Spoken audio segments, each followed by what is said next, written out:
The following program is rated TV-17, containing bad language. You got knocked the fuck out, man! Sexual situations. Like for you to take your pants off instead? Nudity. Sure. And graphic depictions of nut-crunching dick kicks. Oh, I just had to kick you in the diddly again. Parental discretion is advised.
All right, what is going on, everybody? It is Sunday night. This is the Ronin Joe Show. I am your host, Ronin Joe, here to have some good times. We're going to talk about Nightfall. It finally happened. Something I've been wanting to happen since I was a teenager. The animated feature, 4 parts. We're going to definitely talk about that. And James Gunn is the out at DC. Could be rumors. Who knows? We're going to find out all tonight on the Ronin Joe Show. Let's go.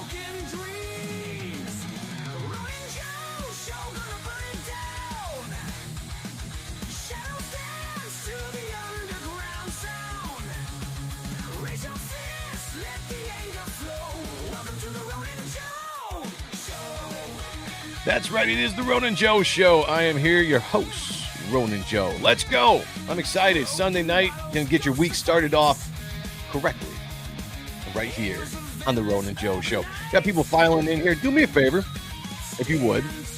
Please share the stream out. Let people know that we're live. Get them in here. Let's talk about some interesting news. A lot of things coming out of the New York Comic-Con over the weekend. I'm not going to touch on them all.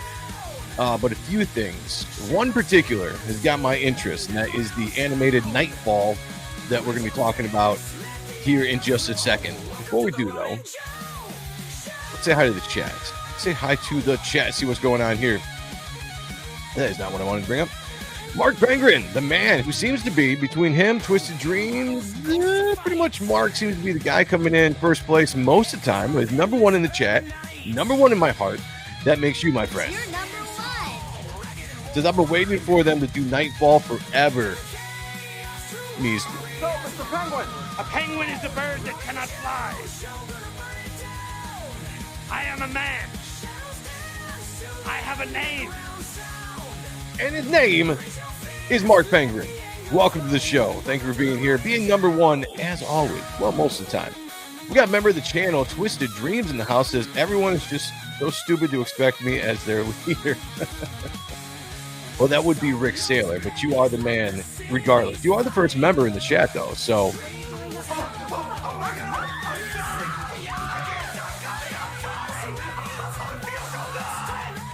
You know, it feels so good to have the members in the chat tonight. Subject notes. The extraction theory paper. Am I the only one who did the read? Most of the time. Most of the time, that is what the case is.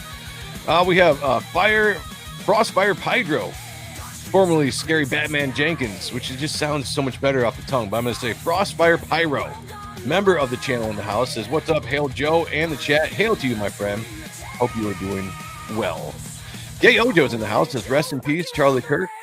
Facts. Facts. He also Raleigh, North Carolina. Let's go. JT Thomas is not impressed. I'm sorry. Well, hopefully we can get this kicking up for you. A great way to extend or end the weekend. Yes, or to start the weekend. Wait. No. Start the week. End the weekend, start the week. Whatever. It's Sunday. Let's do this. We got the Gooch in the house. What's going on, Jay? Good to see you, my friend. Make sure you are tuning into Diabolical Souls over there at 11:15-ish with Late Night with Gooch or Gooch and the Gang. Great show over there. You don't want to miss it. Hope all is doing well with you, man. Good to see you. All right. We'll get rolling here. Got a lot of people streaming tonight.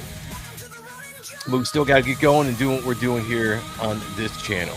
Let's skip the music. Let's get it down here. Let's get something a little bit more... what do you guys think? Let's do...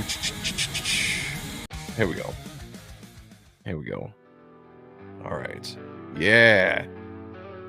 Yeah.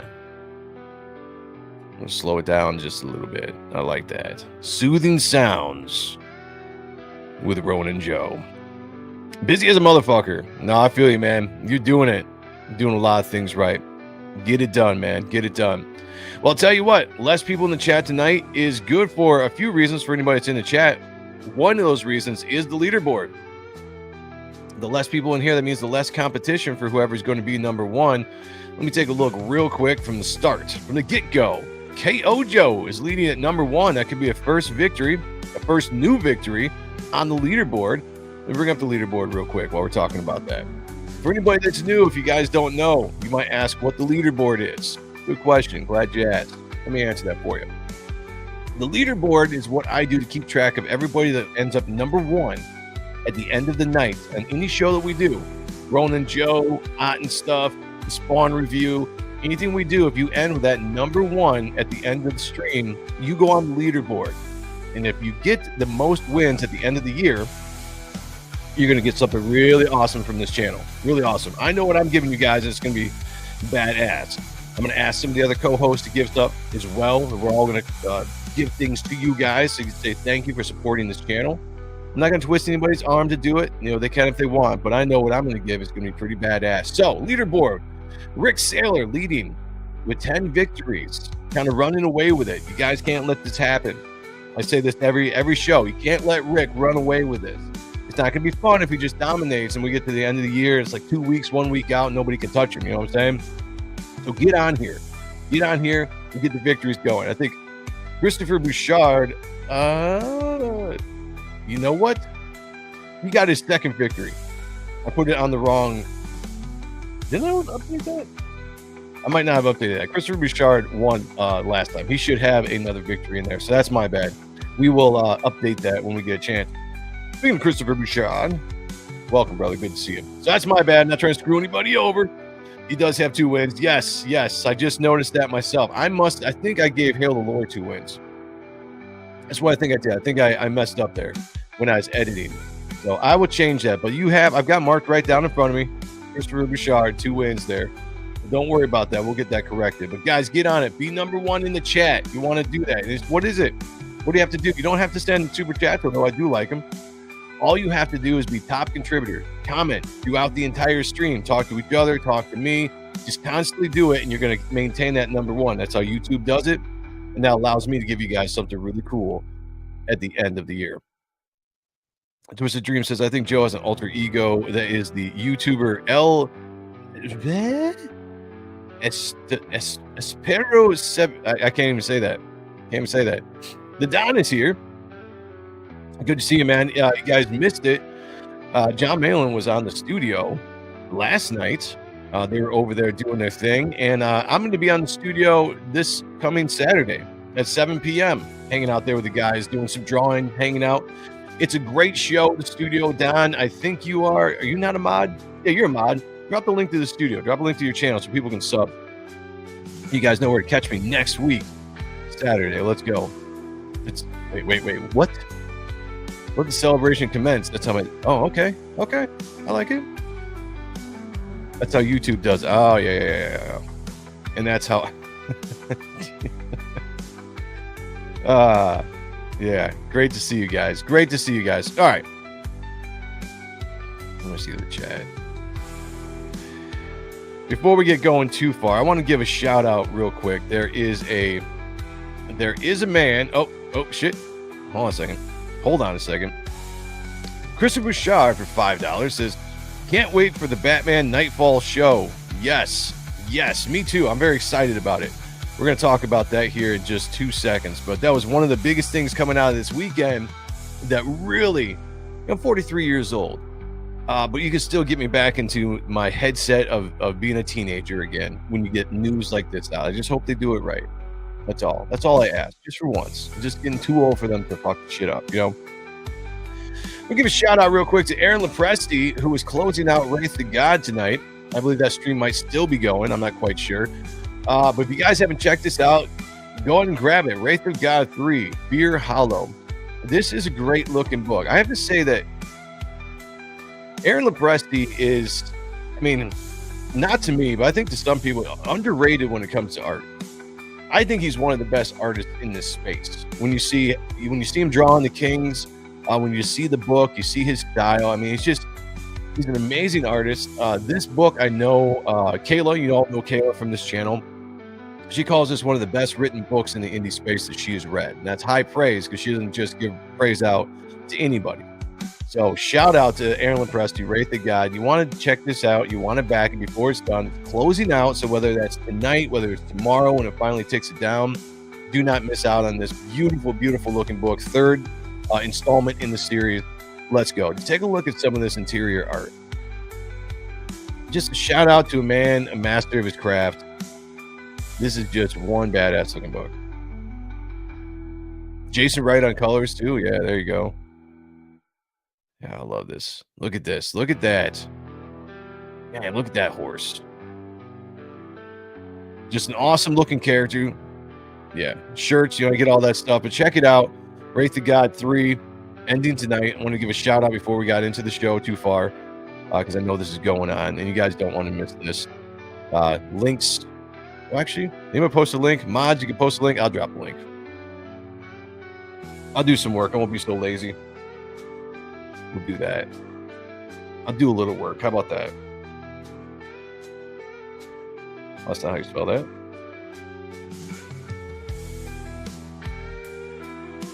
There you go. Drop the link in the chat. Everybody go check that out, please. It's an awesome looking book. You don't want to miss it. All right. We got R. London in the chat. Good to see you, man. Sludge was great. Lopez stuff. Yeah. Yeah. What did he do also? Garbage Man, was that one of the ones he did as well? I don't know, but you know, it's Wraith of God that's just really kind of that's what I really like. Just the dynamic look of the character, more than anything. You know, it's, you know, obviously you see my character Reaper Destroyer. I like the cloaks. I like the, you know, the black costumes. Let's see. Yeah, he draws horses like Da Vinci. Yeah, it's pretty impressive.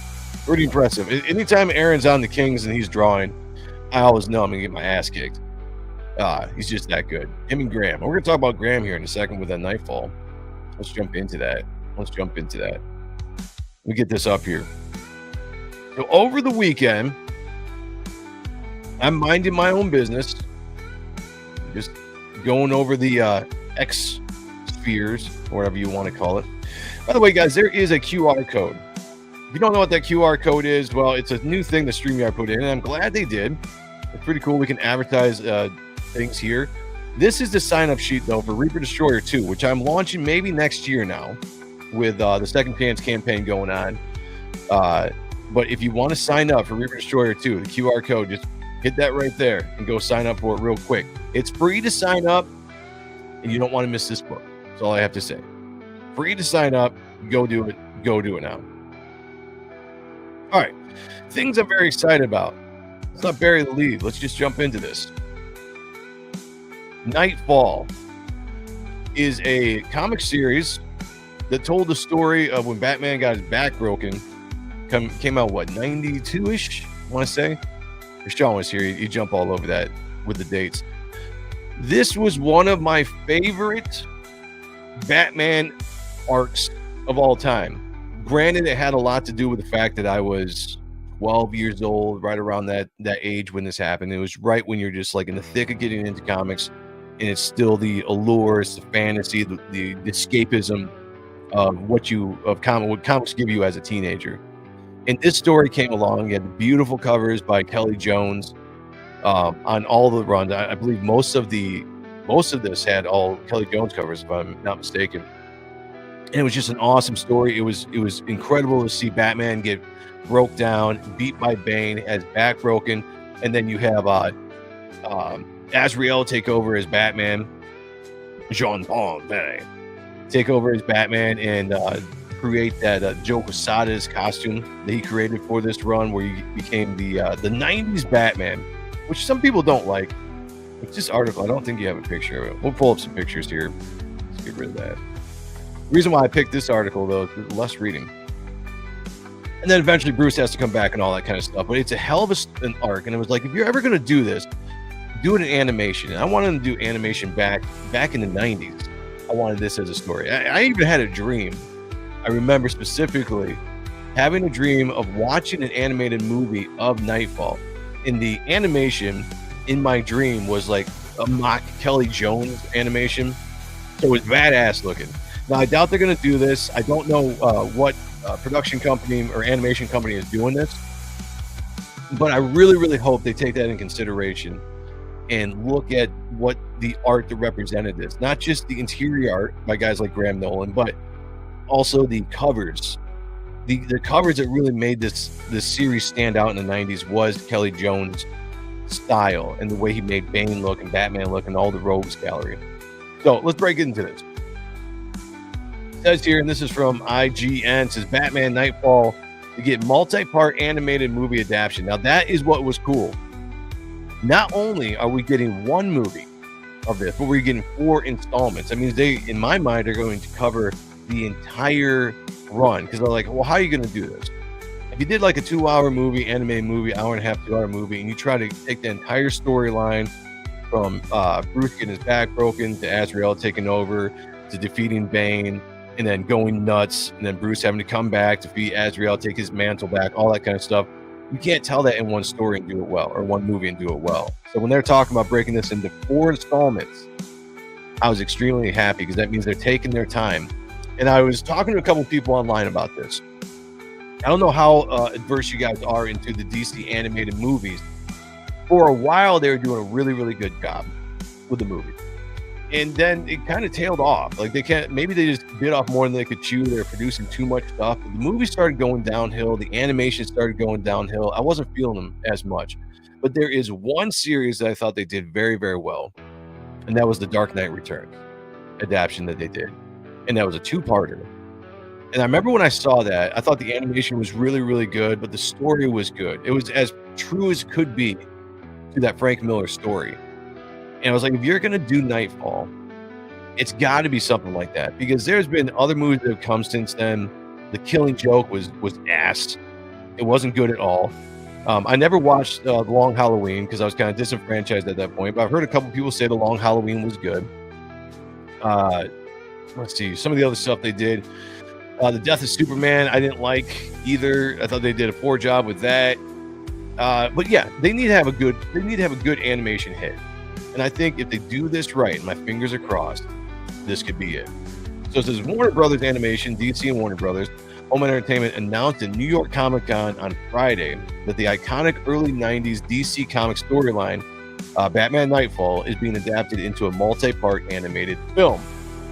The movie, directed by Jeff Wamster and written by Jeremy Adams, is currently in production for a 2026 release. That is even more exciting, because they're not just announcing it, it's already being made, which means it's coming out next year, and hopefully early next year.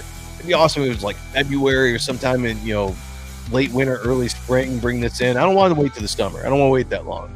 Bring it in as fast as you can, because I think there's going to be a lot of hype around this, especially from people my age and in my generation. Let's see. The official plot synopsis for Batman Nightfall Part 1. Nightfall follows when the mysterious behemoth known as Bane frees Batman's entire rogues gallery from Arkham Asylum. The Cape Crusader is pushed to his mental and physical breaking point. The movie's logo can be seen here. Great logo. I like that. I feel like it just captures it, man. Like, I don't know. I don't even know. I can't even tell you like how excited I am about this. It's probably one of the things that's got me the most excited about 2026. And there's a lot of things I think happen in 26. There's the new Avengers movie, Doomsday, is coming out. I think the new Spider-Man movie will be coming out. A lot of good things for nerds in 2026. But this might be the one that I'm anticipating the absolute most. So behind the scenes, Rick Morales serves as supervising producer alongside producer Jim Craig and Kimberly Moreau. Sam Register and Sam, I don't know these people. Anyway, look those people up. I have no idea who they are.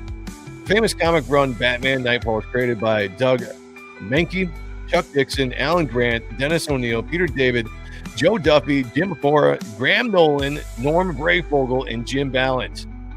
Yes, great names. And that's one of the reasons why I think this did so well. Think about it in 92. What the fuck is that? What? Stop it. There we go. Sorry. I want the advertisement on there. Think about 92 for a second.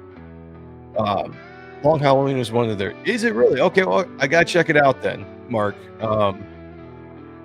Okay, I will check it out. Because after A Killing Joke, I was really... I was kind of really done after that. I don't like A Killing Joke at all. So I will check it out. If you're saying it was good, I'll check it out. I missed Nightfall back in the day. Well, man, if you can get a chance, you can go get the trades. They got trades of it, the omnibus of it. Go check it out. It's one of the best stories, in my opinion, in the 90s. Oh, hands down in the 90s, Batman stories. I can't think of another Batman story in the 90s, in my personal opinion, that was better than the Nightfall, Night Quest, and then what was the one called? The one right after that was part of the series. I can't remember. KO just says all the DC animated feature films are available on YouTube. Oh, no shit. Okay. Well, there you go. Definitely check that out if you missed that. Two more Kombat movie as well, and the Clayface movie. Yeah, again, tons of things. Tons of things in 2026 to be looking forward to. Lots of stuff for nerds. Let's get into it. Anyway, what I was saying, the thing about why this made it so good is you had 92 Image happen, right? All the big guys in Image, we talk about it all the time. Left Marvel, started Image. You got badass books like Wildcat, Spawn, Abstract. You know,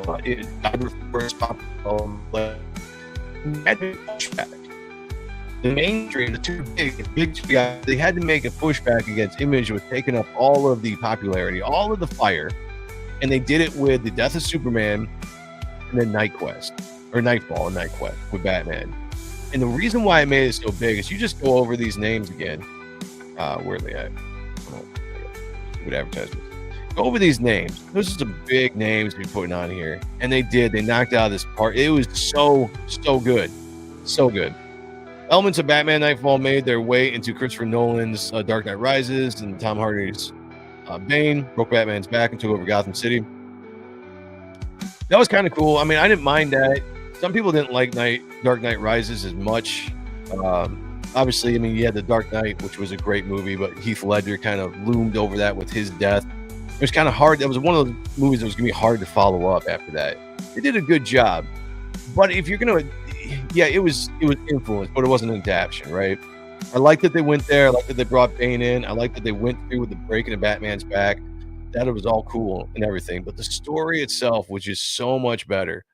With Bane coming out, you know, breaking all of the villains out of Arkham, making Batman have to just do a non-stop track down in villain after villain. He had to find, defeat, and move on. And to the point that when Bane finally faces Batman in the Batcave, because he knew who Batman was, it was one of those things where you thought, like, all right, we're going to get a good fight here, right? Or at least as a kid, I was like, this is going to be a good fight. Batman's going to, one more thing, he's going to fight Bane. We all knew it was coming, but you had no idea how the actual issue was going to be. You weren't prepared for it. At least I wasn't at 12 years old. And I remember, what was the line from that issue where he's just like, you see this great portrayal of Batman. I wonder if I can bring this up here. Let me see if I can find this real quick.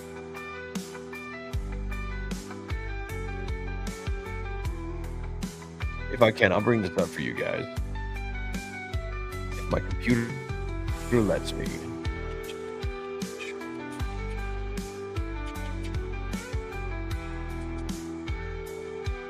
Nope. It might not. You have this great line in it where Bruce is he's drawn, he's tired, he's battered, he's barely able to stand, he's pulling on his mask. Bane is there, you know, all imposing. And Bruce is like, you know, this time is going to be different. This time is going to be, as he's jumping towards Bane, and Bane like backhands him or something. And the last thing you hear him really say is doomed. And then the rest of the book is just this massive beatdown by Bane, ending with the breaking of Batman's back and then just walking away from Batman as he's broken. One of the best books that I remember. I actually love it. I got to find this. I don't know why my computer's not bringing it up. I'll find it real quick. I wasn't planning on covering this, but since we're talking about it, I want to, if I can, bring this up. Okay.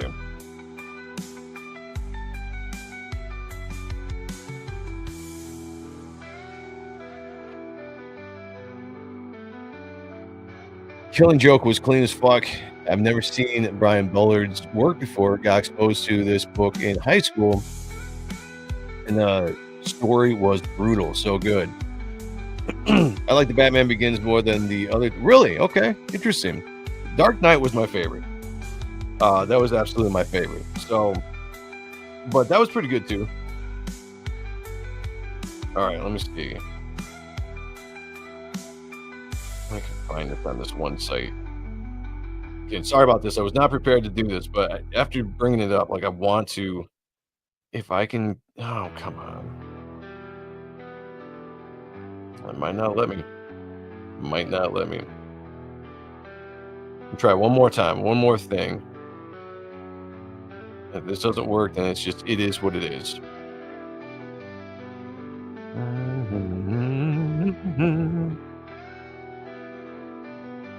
All right, let's see.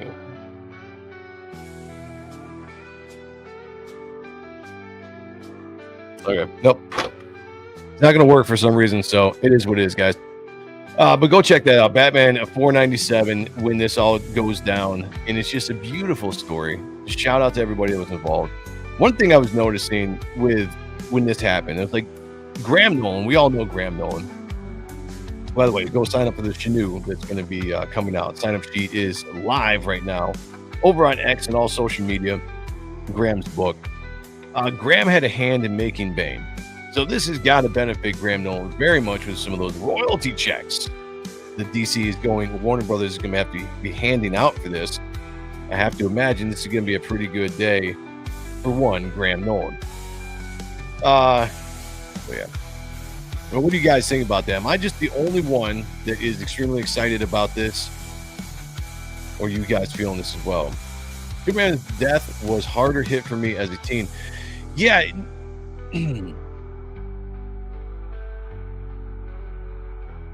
They're so hard to compare because they're so different. But they're both such great drawn out stories, just fantastic storytelling. Even though we all knew that Superman was going to die, the build up to it was just so intense. And then that final issue, you want to talk about another issue that was just so good. Very rarely in the 90s did I think that Marvel and DC did as much of exciting things as the launch of Image. I mean, when I think of the 90s, it's just the launch of Image is number one. And then quickly after that is the death of Superman and the breaking of Batman's back. And then maybe right after that would be X-Men 25 of Wolverine's adamantium being ripped out. Like the 90s, like those are the big core things I can think of in my mind that the 90s represented for me. But the death of Superman, yeah, was just so good. And that book was, I mean, shout out to Dan Jurgens for doing such a great job with the death of Superman. The art in that is amazing. The storytelling is great. You had the double fold at the end when Superman actually dies. And it's just like the last words, like, for this is a day when a Superman died, or something like that. Just great storytelling. Breaking Batman's back, Nightfall was the exact same way. Again, just so well done. And I hope they do a great job of making it into feature length. Sheldon Martin's in the chat. Good to see you, brother. Hope you are doing well on this Sunday night. Pegging isn't new for me, friendo, but it is for Disney. The opening scene of Dark Knight is ridiculously good. It was. For a movie like that where you're wondering how long are you going to wait until they show the Joker? We all knew was coming. You hadn't seen the Joker since Jack Nicholson's Joker, Batman, what was it, 89 when that came out, Tim Burton. And at this time, obviously, everybody knew that Heath Ledger had died. So you're going into that movie, and it's just, they don't make you wait at all. Just boom, right into it. It's great opening. Great opening. Yeah, he was. You know, it really, really sucks that he ended up passing away. Because I would have liked to have seen what his role in Dark Knight Rises was going to be. If you guys have ever seen that, I believe, or have read anything about it, like he was going to have a role. The Joker was going to have a role. You were still going to have Bane as the main guy, but the Joker was going to have a role in that movie as well. Heath Ledger was going to come back, reprise his role, from everything I've read. In fact, I think the scene where they're doing all the judging of the rich and the police and all that in Gotham City, and then they send them out on the ice, I think that was originally written to be the Joker character instead of Crane in that, if I'm not mistaken. Can't wait. This Nightfall in that armor looks insane. Yeah. All right, I can probably bring that up though. I couldn't find that other thing, but let's do Batman Nightfall. Actually, Batman Night Quest.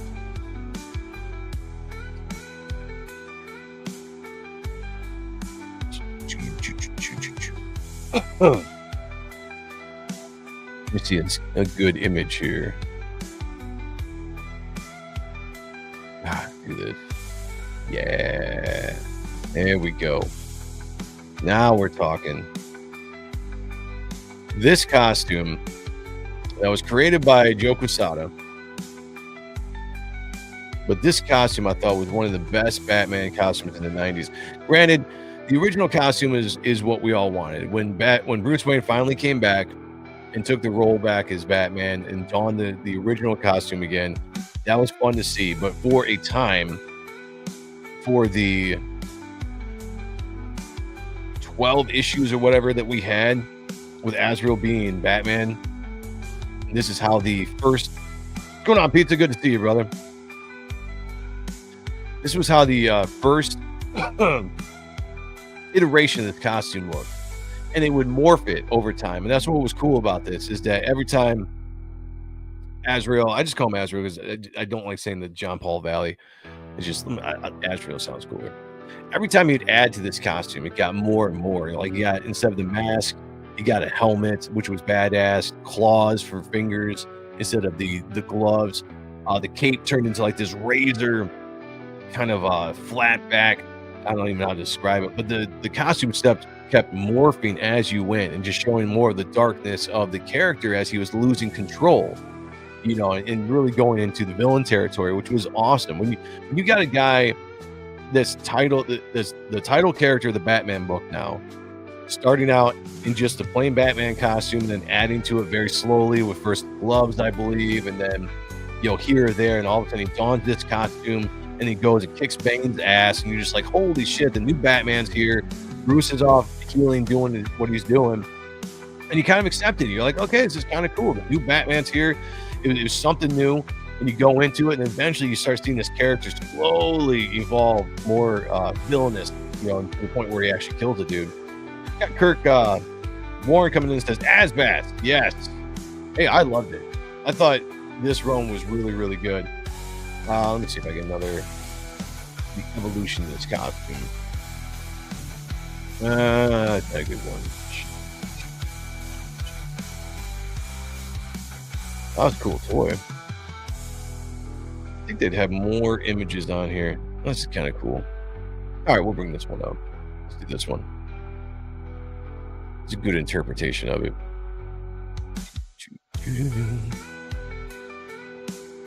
There we go. So we had that, and that eventually evolves into this. You know, look at just more armored up, just more high tech as you went. I don't know. Maybe traditional Batman fans were not a big fan of this, you know, as it went, because it's like, oh, you know, this isn't Batman. Where's my Batman? I get it. Anytime a major change like this happens, there's going to be pushback. But for a story arc where you knew at some point it was going to be changing, Bruce was going to be coming back, to have a point in history in Gotham City where Asbat takes over and just looks like this and actually driving fear into the hearts of criminals, more so than Batman, because this dude would actually kill you. This was just fun. It was fun artwork, great costume. Yeah, I agree, man. I agree. The metal figure was better than the McFarlane version. Oh, nice. I don't know if I've seen that. Check that out. Oh, let's see. Yeah, some of the toys there. I get this. Yeah, there is. Oh, what's this? I can't. Low resolution. It's one thing I don't like about Google anymore. Like, you can't get any high resolution, or it doesn't seem like you can get high resolution images. Oh, come on. How about this? I guess we'll do this one. Let's do this one next. This is probably one of the most iconic images. Now, this isn't from the actual book itself because I can't find it, or at least a good high-res version of this. This is one of the most iconic, I think, images of the 90s, hands down. You tell me what you guys think about this. Is this not one of the most iconic images of the 90s? If you grew up in that era, if you were of my age, late 30s, early 40s, this image right here, drawn by Kelly Jones, a Batman getting his back broken by Bane, just split over his knee. Get in here. This doesn't even really do a job. I mean, this is. I wish I'd find the original cover. This is not even really high res either. But this, I remember when this hit the shelf. It was the most insane cover I'd ever seen. You just have this behemoth-looking Bane, just absolutely breaking Batman over his knee. Just amazing. Probably, in my opinion, one of the most iconic images of the 90s. What do you guys think about that? What do you guys think about that? Are you with me on that? Definitely the most disturbing. Yeah, imagine seeing this at 12 years old. You know, this is what, this was 92, right? So yeah, I'd be 12 years old when this came out. I was right around that age. I think that's why it hit so hard. It was so awesome. Yeah, facts. Thank you guys. Yeah, I knew you guys were cool. Oh, you were too young for this. Okay. Well, it's okay. Okay. By the way, shout out to the Course Warriors in the house. We got 66 people watching all together, 17 over here in the chat. Thank you for joining us tonight. For joining me tonight on the Ronin Joe Show, kicking off your week right. Talking about some nerd news and something I'm very, very excited to talk about. Yeah, I was still watching Adam West. Oh, okay. I remember I'd watch that every once in a while. Like the original movie, I think my parents had for me.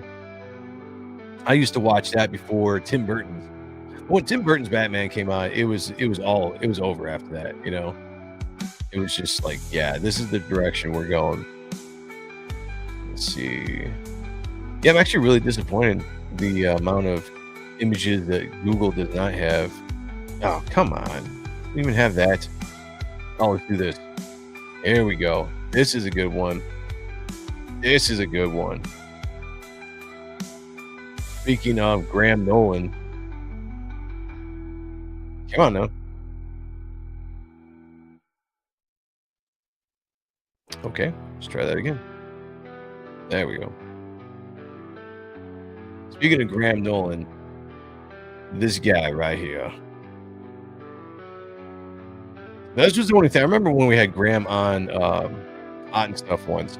I had to ask him about this. There was a little bit of a continuity issue between Batman 497 and then what was this, Detective Comics that this one was in. So you got Batman get his back broken, and then in that comic he just walked away from Batman, broken in the Batcave floor, just left him, he did his job and he walked away. And then I think this was the next book right after that, and I'm just like, wait, how do you get Batman's body all the way up on the building on Gotham City to throw him down? It doesn't matter because it looks damn cool. Just this fact that I love the concept of this. I'm glad they did this, even though it's a weird continuity. I'm glad that they did this because this was him coming to Gotham City and saying like, hey, I just took your champion, the guy that's been protecting you for years, and I beat the shit out of him, and he's broken, and he's gonna throw him down to the masses, and here you go, proclaiming like, this is my city now. Great storytelling, just absolutely great. Yeah, Graham Nolan, like, look at this beautiful art. Shout out to Graham Nolan. He's another guy that's just insanely talented, has been for years. Anytime I get to draw with him on the Kings, it's amazing as well. He just absolutely always rules. But this is another just iconic. Again, Nightfall, Night Quest, and Night, whatever it is, the third arc. This is going to be amazing if DC Comics animation does it correctly. And I hope, like, I don't even know the animation group I want them to get, but something that's not what they've been doing lately. I don't know if I've liked what they've been doing lately. Like when they did the, what was that? The Justice League War. It was kind of adapted from Jeff Johns and Jim Lee's Justice League, the New 52 run. I'm kind of over that art style. I want something new, something edgier. Not Bruce Timm either. Like, I don't want to see this in the Bruce Timm style. Like, that was good for what it was. Mask of the Phantasm was awesome. I don't know. I need something different with its art. Maybe more, give me a little bit more realistic anime style, but not anime, like Americanized anime, but that kind of stuff. You know, like really put some money into it. Honestly, the art style in The Dark Knight Returns adaptation they did wasn't bad. It was a little chunky because they're trying to go for that Frank Miller feel, and that's what I hope they do with this. Go with the Graham Nolan, the Norm Brayfogle. I can never remember the artist that was on the actual Batman 497. Go with that style, and I think you're going to do really, really good with this. Yeah, Chuck Dixon and Graham Nolan. Yeah. And Nolan posted.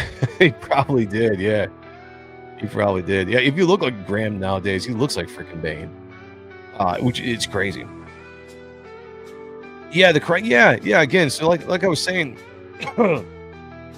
I have my worries because their animation movies have not really been that good as of late. Now, granted, a couple people in the chat have said that The Long Halloween was pretty good. The Killing Joke was not good. I didn't like Crisis. I really didn't like Justice League War. And I know there's been a bunch other that they put out there. Oh, how about this? Flashpoint. Flashpoint was a good movie. It was a good adaptation of the story. But that art, that animation, I could get down with. You guys see Flashpoint out there? That was good animation. I think if you did this story in that style animation, I think we'd be pretty good. Who got this comic in a divorce? DC. The divorce lord. Yeah. So yeah, no, that's that. Let me see if I can find one more really awesome image from this era. Oh man, this is just trip down memory lane, man. Trip down memory lane with this, which is why I'm so excited. Why I'm so excited to talk about this with you guys tonight. Why can I not find the actual page where Batman gets his back broken in a high res? Nobody's got it in the high res.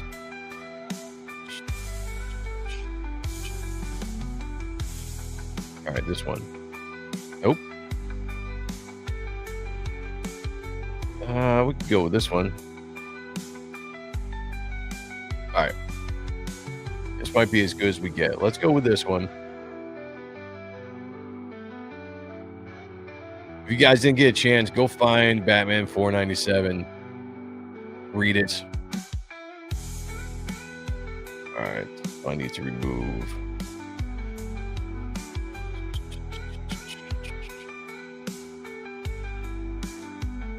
You will be glad you did. Trust me. Like I said, like this is a trip down memory lane. Like, bring back my childhood here. So this is right before he gets his back broken. This is the only page I can find on here. Oh, okay. There we go. That might work. I'm gonna show this one next. That might work finally. And so we're trying to go through here and find images on Google is like pulling teeth. Okay. So this is a badass page as well. There we go. So this is from Batman 497, right before he gets his back broken. The storytelling in this is just great. I mean, like, look at the beat up Batman. The fact he just picks him up like this, almost like this baby style, and just holds him this defeated, limp Batman. Oh, it's actually, this is Spanish. Interesting. It's not even the American version of it. Just beautiful. Like, I remember I was reading this, I'm just like, oh man, like, no way that this is gonna happen right now. That's what's cool about being a kid and reading these books, is that you still didn't expect this stuff to happen, even though you hear all about it, but you go into it with the innocence still, being surprised and shocked. All right, there we go. And then the very next page, boom, break you, cracked. That's an iconic shot right there. These two, this one and then the Graham Nolan I just showed you. Iconic. You can probably find high-res flip-throughs of this on YouTube. I probably could. I wasn't planning on actually showing the art off, which is why I'm a little bit of not as prepared as I usually am on this show. Popping Rico's in the house. Yo, what's up with you? I don't know if I've seen that name in here before. Thank you for joining the show. Hit the like button, subscribe to the channel. We are talking about the Nightfall adaptation that was announced in the New York Comic Con on Friday. And just taking a trip down memory lane here. Going through some of this awesome art. That's the IRS when they find out you made money. Yeah, exactly. That's that is true. So you go from that, and then you get, again, like I was saying, you get this badass costume adaptation after Azrael takes over, and it goes from there, and it just keeps on evolving. And it kicks Robin out of the Batcave, and you got the Robin solo series that started by Tom Grummett that was really awesome during that time. And then eventually you had Bruce come back, take over the mantle again. Let's see, did I have any art of that? Because that was a fun run too. Let's see.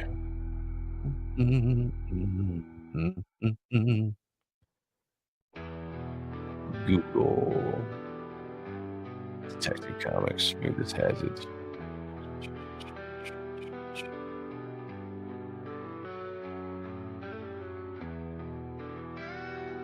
Oh man, I need to get with Sean. We need to go through this.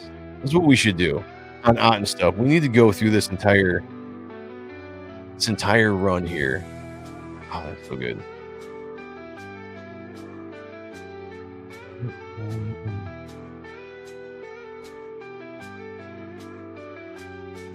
All right. I know you guys can't see what I'm looking at, so it's probably boring streaming there for you guys. All right, we'll move on from that. But yeah, I'm very excited. I'm glad you guys are excited too. Get out of here. Yeah, man. Yeah, I'm super excited. Tell me what you guys, animation wise, what you would want in that in the movie itself. Nice, man. Nice. Or I must break you. So good, man. I miss some of the 90s stuff. I know people give shit to the 90s, and I just don't understand why. I think there's some great stories that were told. Night Quest, Death of Superman, Wolverine is an adamantium ripped out. Will never not be cool. And of course, Image Comics, starting and doing what they were doing. I mean, how can you deny it? Like, just the 90s were one of the more exciting decades of comics. Just, I'll fight anybody on that. And granted, I know I come from a certain generation. I'm sure the generation before me is like, no, you're crazy. In fact, I know they are, because I've talked to a lot of them that absolutely dog on the 90s. I don't care, man. I don't care. All right, one of the other things to come out of this. So there's this article circling around. All right, let's do this. All right, switch it up. I don't know if any of this is true, man. You know how the internet works. You know how rumors go. People have to write articles to get clicks, get you into their sites. So all this could be a complete BS.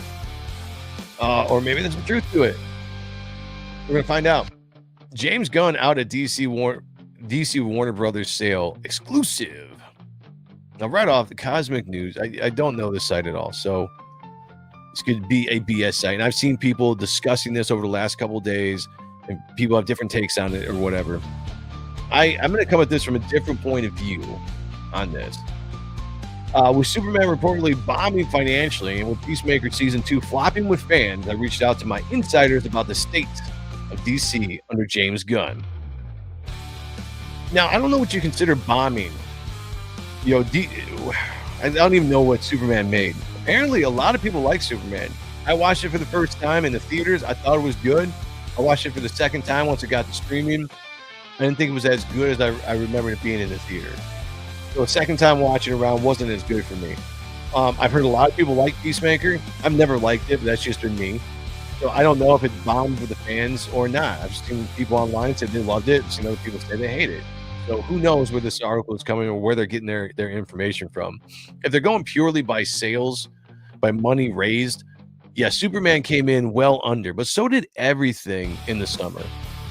Every movie, I think, except for Jurassic Park or Jurassic World Rebirth, everything came in lower than what was expected. There's a lot of reasons why that could be. Superman was no exception. It got, what, 500 million some odd, I think they did worldwide, which is a lot less than people thought it was going to be. But then again, DC comes out and they say, you know, if they make the 500 million, then they're satisfied. So can you say something flopped if the studio themselves is saying they're satisfied? I guess you're going to find out when you actually when the rubber hits the road, as they say. Rachel Brinkley says, I miss 80s TV shows. Yeah, I can get down with that. I can get down with that too. I was young in the 80s. There's a lot of good 80s stuff that I really enjoyed at the time before the 90s hit. I'm hoping the animation is well done and the art keep the muscle definition and stuff. Yeah, like I was saying, maybe, I don't know if some of the new people jumping in right now missed it or not, but if you guys saw the Flashpoint animation they did 10 years ago or whatever it was, I like that kind of style. Bring that kind of style in, because it's kind of anime in a way, but it's like Americanized anime. And I think that would fit with this very, very well. Peacemaker season 2 was lame. Okay. See, I never saw season 1 or 2. It was a show that didn't interest me. Superman was a mixed bag, in my opinion. Yeah. The thing about Superman, when you see it in the theater, I think the allure of the Superman character, because I love Superman, he's one of my favorite characters. And when you see that character on the big screen, there's always something that gets me as a fan that I loved. And I watched that movie, and I'm a big fan of the Snyder stuff as well. I like Superman. I love the Christopher Reeve stuff. Hell, I even love Lois and Clark Superman back in the 90s with Dean Cain and Terry Hatcher. So I knew I was going to like the movie. But watching it a second time, there was a lot of things I was just kind of like, okay, you know, after I knew what was going to happen, I knew what to expect. It wasn't as fun the second time around as the theater experience. And I think a lot of it had to do with the story. There really wasn't that much of a plot, much of a story to it. So we'll see. We'll see how that all goes. But yeah, I understand it was a mixed bag for sure. Personally, I got more excited about Hugh Jackman playing Neil Diamond over Superman. Well, yeah, he's playing a Neil Diamond impersonator, but yeah, that movie actually looks pretty good. I told my wife, I think we both saw the preview for that, and we're like, we're going to go see that. I like Hugh Jackman as an actor. I would watch Airwolf. Yeah, there you go. Knight Rider, 18, and even Remington Steele. Man, you know what's so funny about Airwolf? When I was a kid, I was obsessed with Airwolf. My dad let us watch it, me and my brothers. And I think we even had, if I remember correctly, I think we had Airwolf toys, the helicopter. Or at least we had helicopters that we thought was Airwolf. But yeah, that show was so awesome. I remember I checked it out not too long ago for like nostalgia trips. I'm like, oh, I'm going to go on YouTube, see what old TV series I can find. And I brought up Airwolf and I started to watch it. And I was like, oh man, this is horrible. But as a kid, Airwolf was the shit. Knight Rider was awesome. 18 was great. MacGyver was another one that we watched as kids. I mean, yeah, again, nostalgia trip. I can go down it all day long with that and get into that for sure.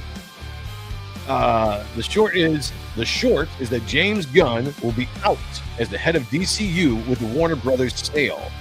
I'm told that David Ellison of Skydance Paramount if they buy Warner Brothers, that Mike Del Luca will be in charge of DC and do a new start, more below. All right, what do you got? Let's see.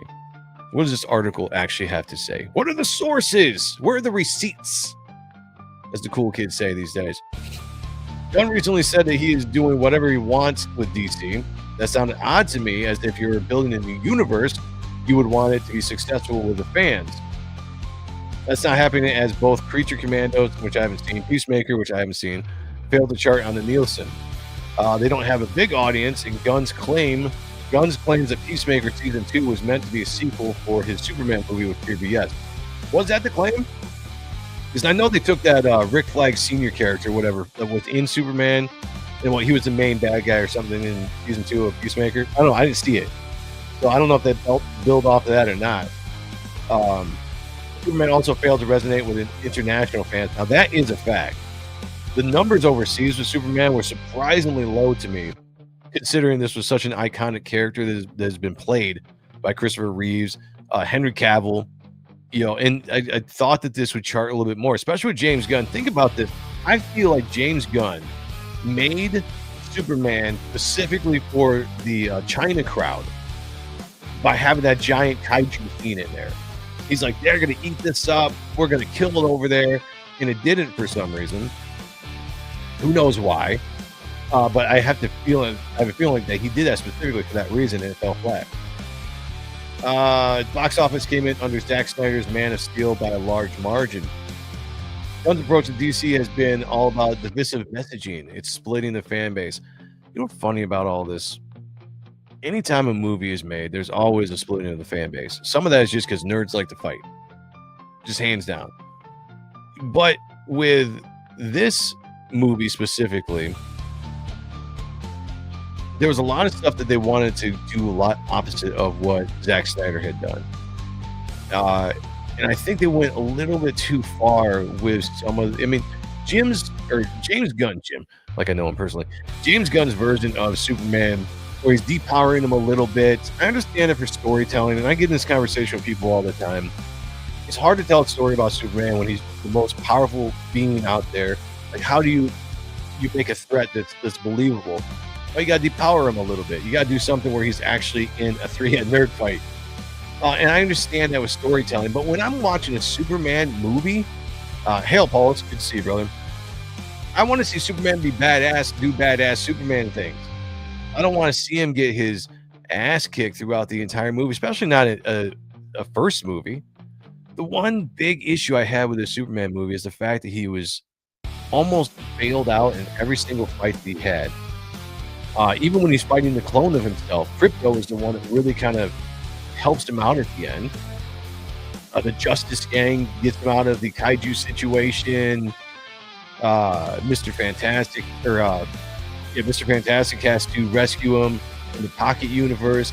It's just a few things in that I'm just like, we never got to see Superman be Superman, even when he was fighting the Raptors. And I just watched this the other day, and I was just like, okay, that's one scene where he goes up there and he takes out all the other superpowered Raptors, but they were all just, C-list villains anyway. He kicks their ass in about 30 seconds, I was like, okay, that's cool. But every other one-on-one scene we had with another superpowered being, it seemed like he struggled. I don't like that. That's not Superman to me. I'm under the opinion that Gunn is doing whatever he wants with DC because his days are numbered and he knows it. So he's getting himself and all his friends and his wife big paychecks before Warner Brothers sells. That means when a sale goes through, James Gunn is out. So I reached out to Hollywood insiders. Here's what I am told. It's all hearsay, by the way. No names, really, I don't think, on this. Recently saw the big news that Mike DeLuca and Pam Abdi resigned with Warner Brothers. In Deadline's report, they basically said it's because of the sale of Warner Brothers Discovery. David Ellison is looking to purchase Warner Brothers, and Warner Brothers CEO David Zaslav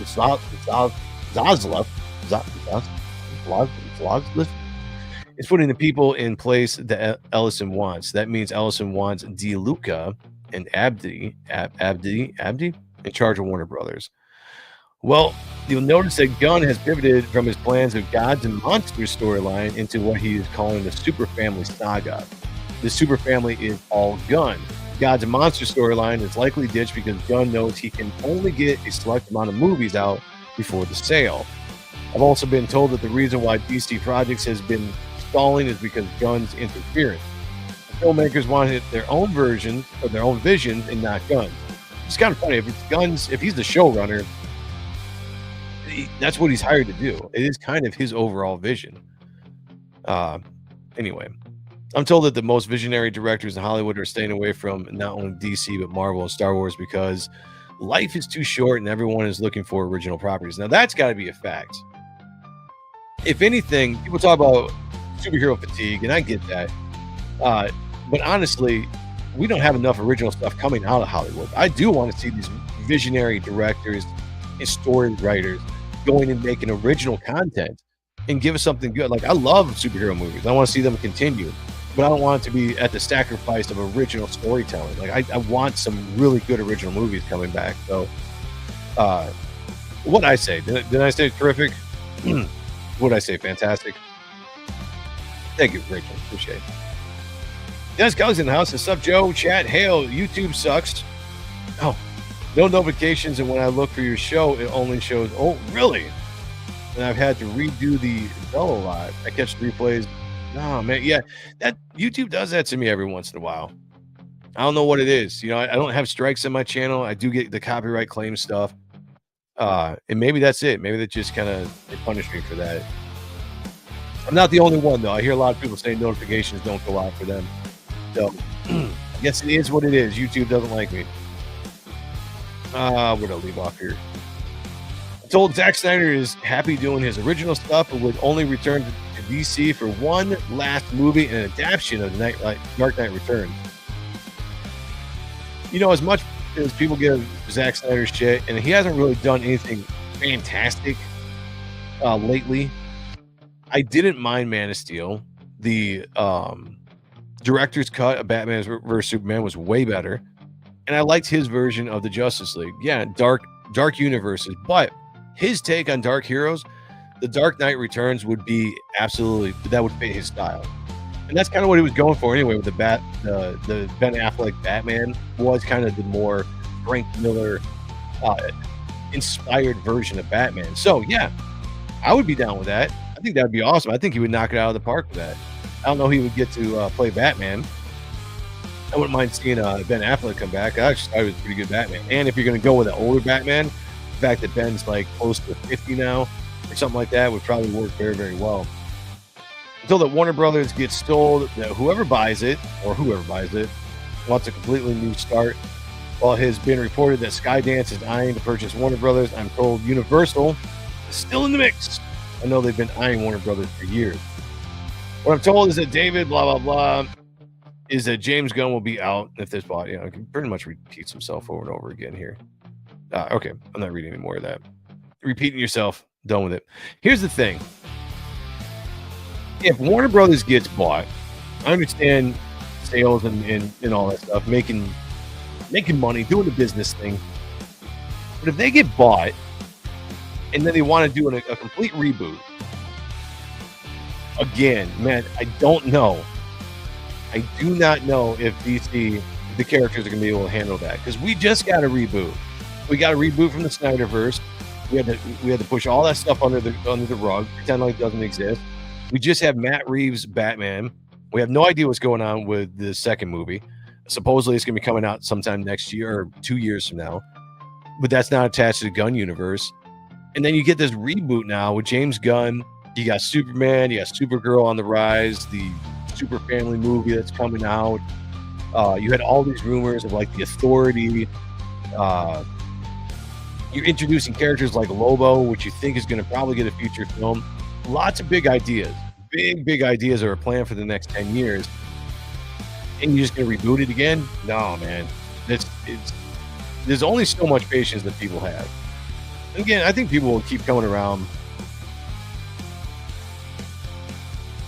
Joe needs to add some car build content to grow his channel. Yeah, I probably should. You know, the stuff that hits the algorithm. Never been a big algorithm chaser. But maybe I should. You know what I forgot to do? And this is a lack of professionalism. I have a website, superiorpresscomics.com. While you are watching the Ronin Joe show, and only on the Ronin Joe shows, if you go there and buy anything from the store at checkout, you enter in I love Ronin Joe, you get 10% off of anything in the store. I should have brought that up right from the get-go, because that offer ends at 11:30. I do have the link pinned up in the YouTube chat above. So that is my bad, guys. Unprofessionalism. Boston sales there. Always be promoting, and I was not. Reboot should get a hit the boot. Reimagining is where it's at. Yeah. And maybe it's just because I'm getting older and I don't think like in the younger generations and stuff. Because I remember, it's so funny. It is so funny growing up, getting older. But when I was younger, I remember like when they would make a reboot of something, they'd remake something, and I'd always hear my dad being like, "Why do they have to remake that movie? The original one was good enough, or was the best, you know?" And it's not even that far since the original one came out. And I always thought that was funny because I'm like, "Oh, whatever, Dad, you know, like this is for me. It's my generation." Now here I am at 43 years old, and it's the exact same thing. I'm looking at some of this stuff. I'm like, "Why are you rebooting?" Remember when they rebooted Spider-Man? When they did Amazing Spider-Man, that was literally Spider-Man 3 hadn't even been in the dust for too many years before they did that. And it's like, man, you're rebooting that character already? Like, that's crazy. I loved what the MCU was trying to do. Now, granted, they messed it up royally over the Phase 4. It's been messed up, 100%. But I love the fact that they were like, let's tell these long, arcing stories with these characters, these actors, and let's keep building on it and building on it and building on it. I don't want them to reboot anything in the MCU. I would rather see them recast characters that are aging out or actors that are aging out and keep these characters going instead of having to go tell it again and again. Anybody coming on now, go back 10 years. These movies still hold up. Go back on and watch the original Iron Man. The movie still holds up. It's not dated too much with the special effects or anything. I'm not down with the reboots in general, man. And I don't like this idea. And I'm not even a huge fan of James Gunn in the first place. I like some of the Guardian stuff. Some of the other movies he's done has been all right. I'm not a big fan of a lot of DC stuff he's done, to be honest with you. Superman was good. It was a good movie. It wasn't great, but it was a good movie. Didn't like I never watched Peacemaker. It was never something that interested me. I didn't like Peacemaker when he was in Suicide Squad 2 that James Gunn did. I didn't think that was a good movie at all. But I don't want to see it rebooted yet. Yeah, I want to see them. What's his plan? I want to give him a little bit of time to be like, what is your plan to build this universe? What are you going to do going forward that's going to make it interesting? Bringing in Lobo, great idea. Well, the only thing that's going to make me watch Superman or Supergirl, which, although I do like the actress that's playing Supergirl and the concept, the arc that it's based on could be pretty cool. I like the idea of Supergirl going to different planets, that she's a party girl or whatever, and then getting in trouble, coming across Lobo, and getting in all these fights. I like that idea. That could be kind of cool. We got Art of Roy in the house. Says, hail, Joe. Hail to you, my friend. Hope you're doing well. One of the very, very talented artists that come into this chat is Mr. Roy over there. Go follow him on X.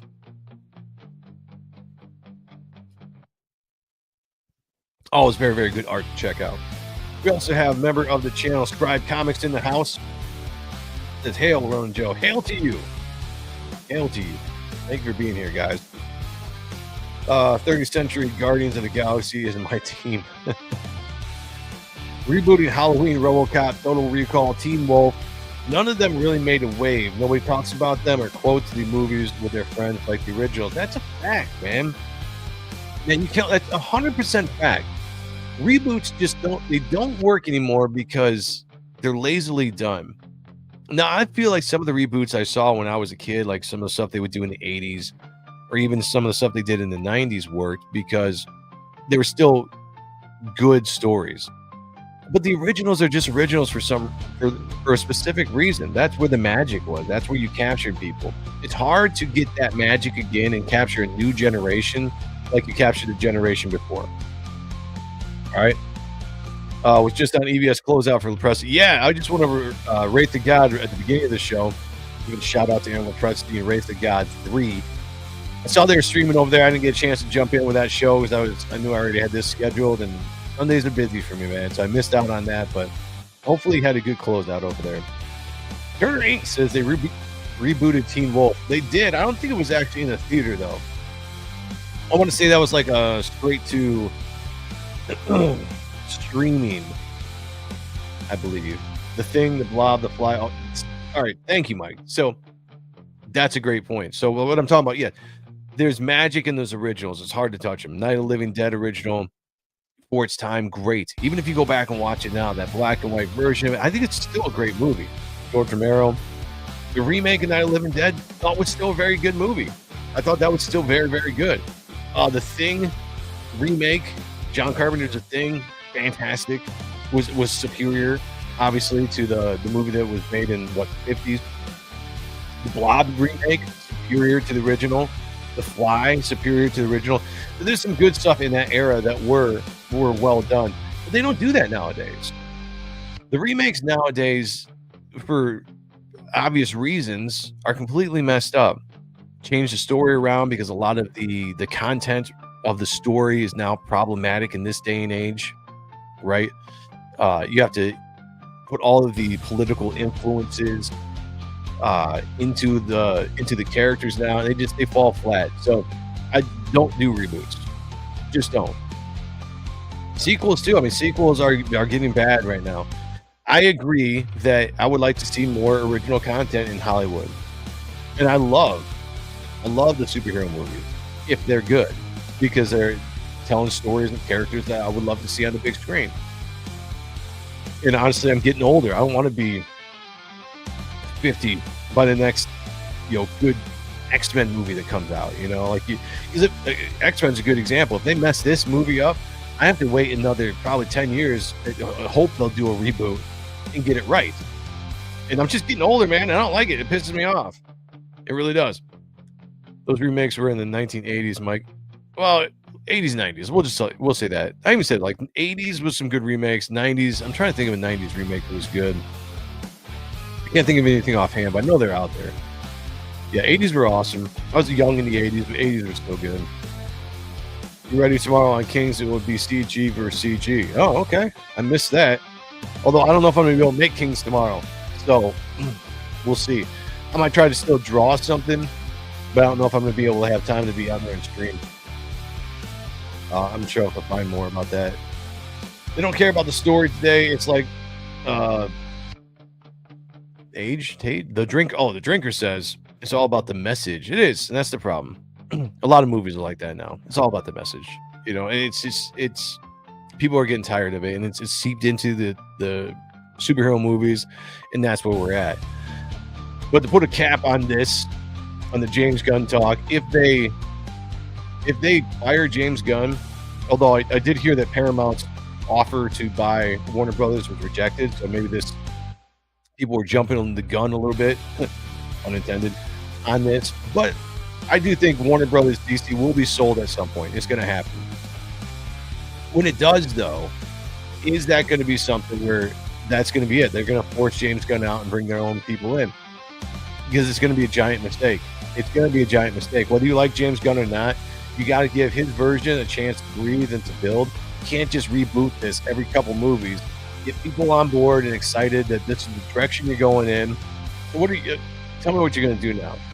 Supergirl is going to come out. We're all going to go see it because of Lobo. Jason Momoa is going to come out. He's probably going to do a fantastic Lobo. People have been thinking that's the best fan casting there for a while. We're going to see it. We're going to be like, yes, this is going to be great. Give me a Lobo movie. We're looking forward to it. They make a Lobo movie. We go see it. It's awesome. It's like, Deadpool on steroids or whatever. And then all of a sudden, we're excited for the sequels. We're excited where things are going to go. And then someone's going to come in, reboot it, and we're starting all over again. No doubt, Jason Momoa's gone again. Dave Cornsweat's gone again. We're going to have a new Superman, a new Wonder Woman, blah, blah, blah, blah, blah, all over again. It's not going to be good. Just for that reason alone. I'm over it. Roy said they already kind of messed up Fantastic Four, so they'll screw up X-Men unless Ryan Reynolds shepherds it. Yeah, no, I won't argue with you on that at all. I don't have a lot of hope, man, for X-Men.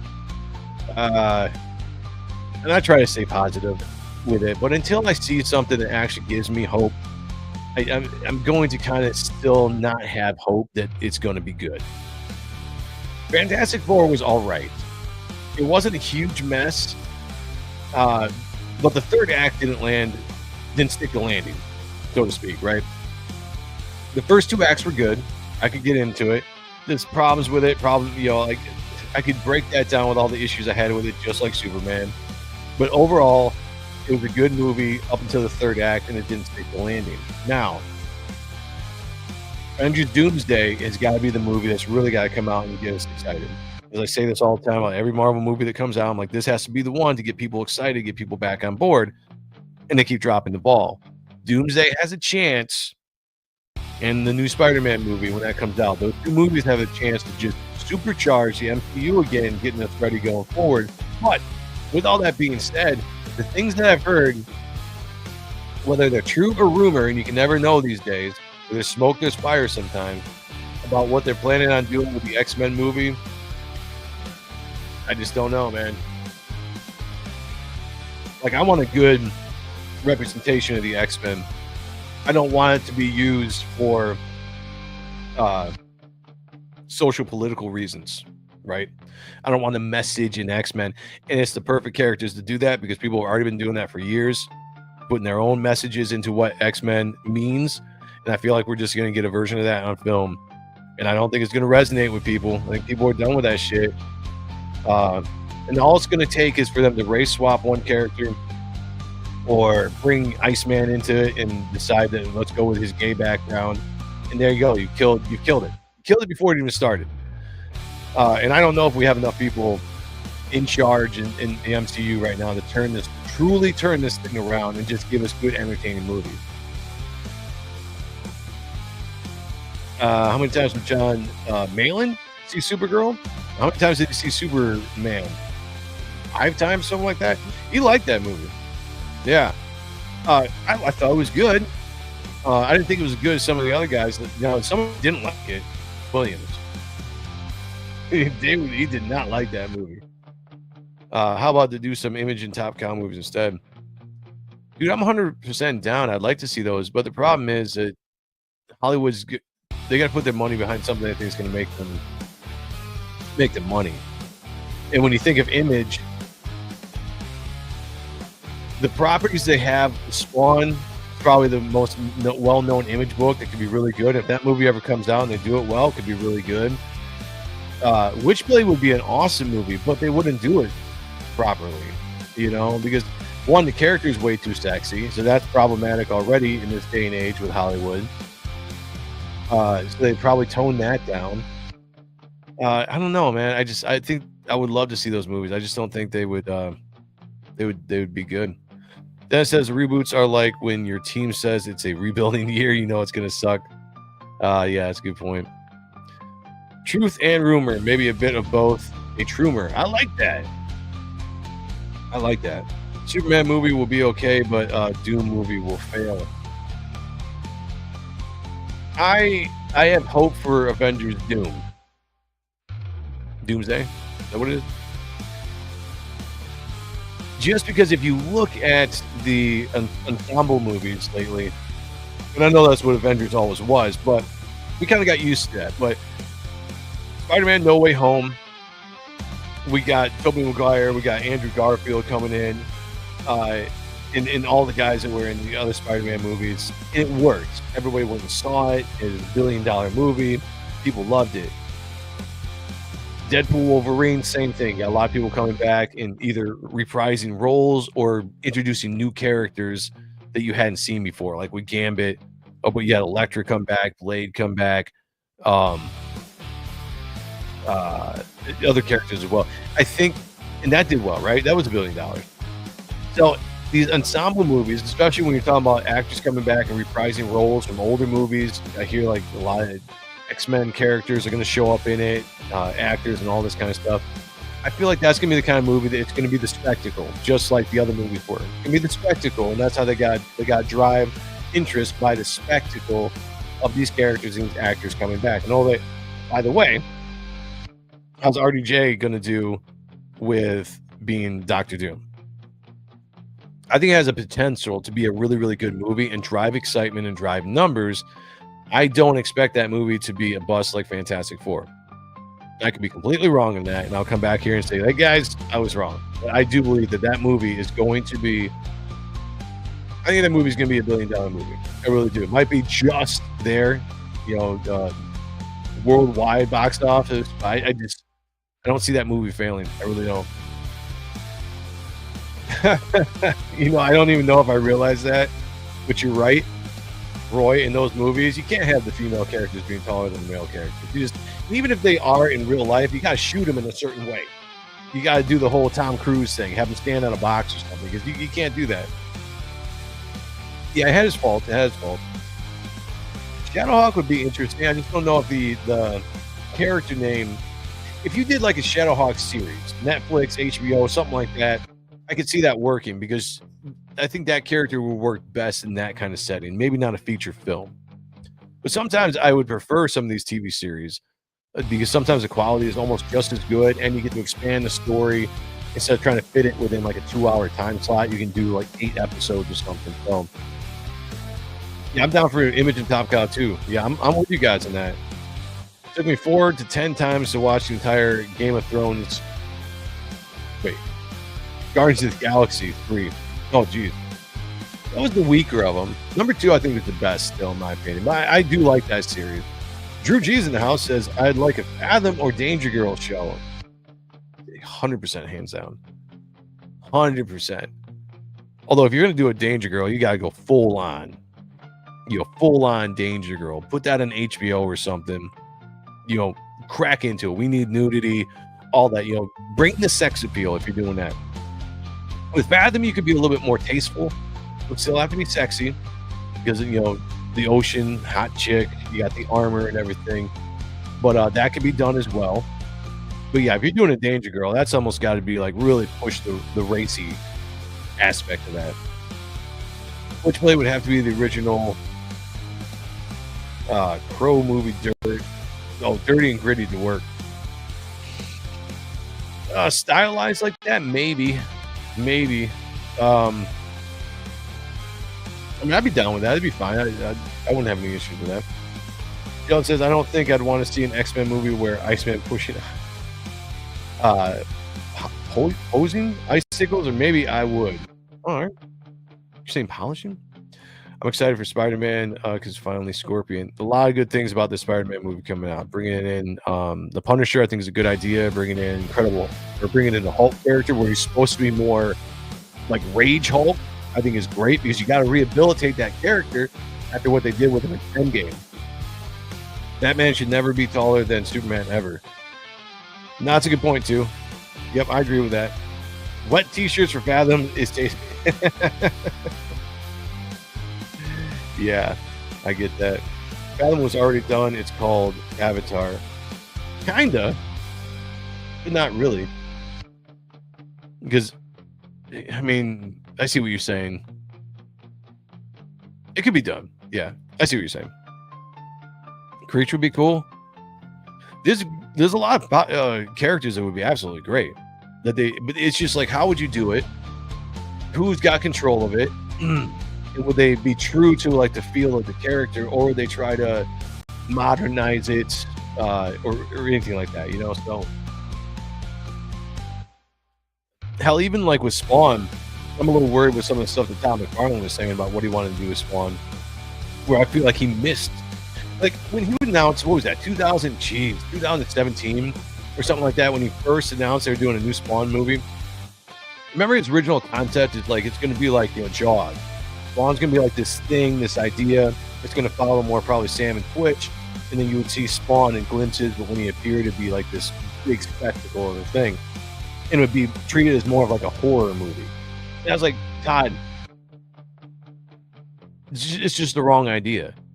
For everybody who's wanting to see a Spawn movie, especially one better than the 90s version, which I actually liked, you don't want to just change it up so much to be like this indie $13 million budget or whatever he was saying. It was like some kind of really low budget movie.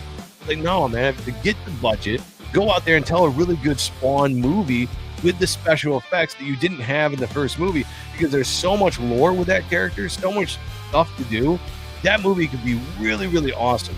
Roy talking about like how they did The Crow. You could stylize Spawn in that kind of way as well. And you have so many elements with the city, with the alleys, with hell. You can bring in Green World. You can bring in all these different elements of the character, Violator, Malbolgia, of the Clown, and you could just really have an awesome movie if you put the budget. You got somebody that actually gave the budget to the movie and wrote it well and kept it to the mythos of Spawn. tie up all of the things that kind of went wrong in the storytelling early on in the books you kind of had to work out as the series went, and tell a better version of that in the movie, I think it would absolutely kill. But just, yeah, stay away from that. Let's change it to something completely different because, you know, I got new ideas for it. Like, I don't know. Give the fans what they want. That's my only complaint with Tom McFarlane. Liefeld, you could make Malin to direct a Youngblood movie. There you go. Idgirl would make a perfect Andy Sedaris film. If you know, you know. I don't know. I'm going to have to look that up.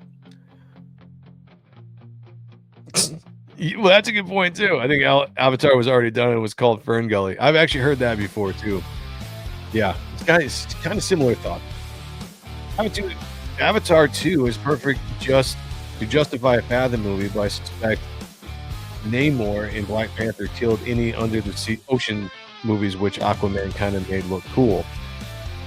I was going to say, after the Aquaman movies, that kind of looked cool. Even generations like my parents, like my mom, really likes the Aquaman movies. I was shocked to find that out the other day. She was like, she told me about it. I was like, you watch that? You like that? And she's like, oh yeah. She's like, I loved it. I was like, cool. That's awesome. But I think after that happened, that shows you that underwater movie could be cool. And I do think Fathom would be good. It's just, you would have to do it in such a way that you have to capture a brand new audience, because Fathom doesn't have the name recognition like a Superman, you know, or a Batman. So it's hard for those characters to just come on the scene and have that you know, instant chemistry with the entire moviegoers. That'd be my only worry. We would all go see it and love it if they did it correctly. Charles Patrick's in the house. Good to see you, man. Hit the subscribe button. Like the channel, everybody. Share it out. Let people know we're live. We're going to probably go here for another few minutes and I'm going to jump off. Charles says, though, I hope Todd doesn't make his Spawn movie like Jaws, where Spawn would rarely make an appearance on his own movie. That's what I was just saying, Charles. I was just bringing that up. Because that was Todd's original thought when he was advertising this back in like 2017, 18, when he originally was really pushing it out there. It was that concept. I'm just like, no, man, that is the wrong way to go. As a fan of your character, give me your character the way I want to see him on screen, and you're going to get people giving you money. I guarantee it. Christopher said Fern Gully was awesome. It was. I like Fern Gully. Rob Williams, shut up. Drew, do you see it? What do you think of Danger Girl line art Kickstarter? I wanted it, but it was way too much. Baby on the way. I just couldn't pull that trigger. Hey, I'm right with you, Drew. I went to back it, and I didn't back it either because I just looked at the price. I was like, it's too much, man. It's one of those things where I'm going to have to find on the secondary market when it drops, and I'll get it at some point. But yeah, I got too much stuff to pay for, and you know, you drop that kind of money. So that was really disappointing because I wanted it when it first dropped. I was like, I'm getting this, and I just couldn't either. So that does suck. CGI Bo Derek as Aspen Fathom. Oh, yeah. Who would be a good Aspen?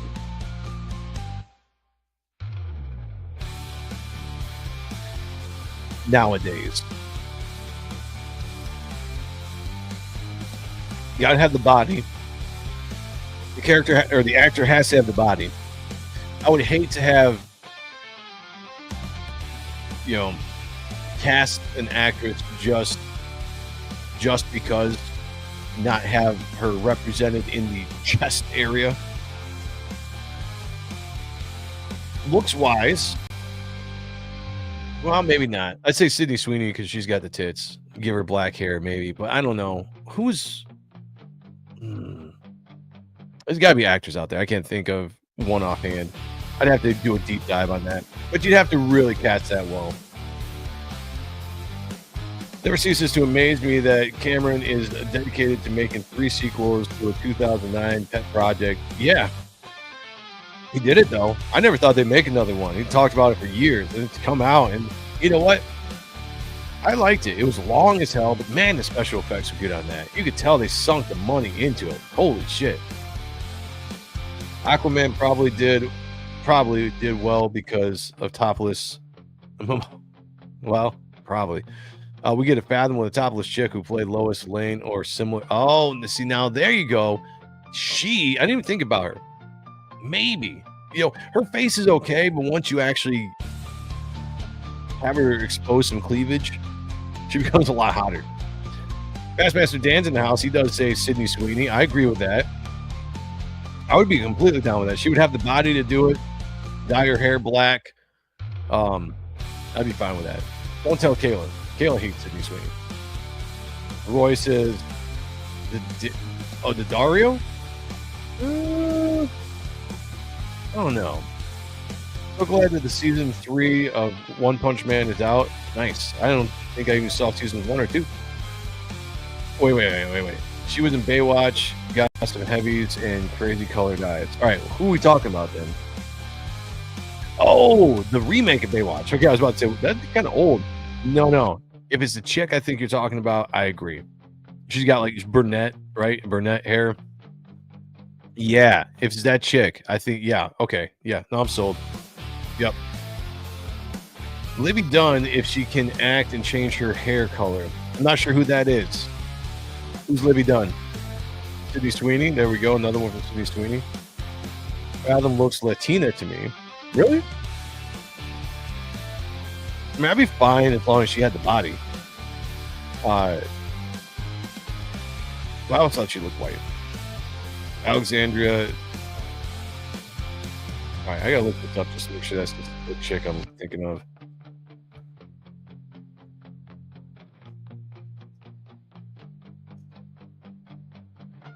All right. Okay, yeah. Yep, I'm on board with you, Roy. That's who I thought you were talking about. Yeah. She did pop in my head, but I didn't know what her name was, so I just kind of let it go. But yeah. She would, you know what? She would be my top choice. Yeah. Top choice. I don't know how old she is now.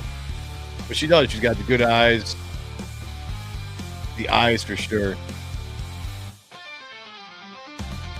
Here, you guys tell me what you think. I'm trying to find like a really, really good picture of her. And one that I can show on one that I can show on YouTube. Not have them hit my channel for, stuff. YouTube is dumb.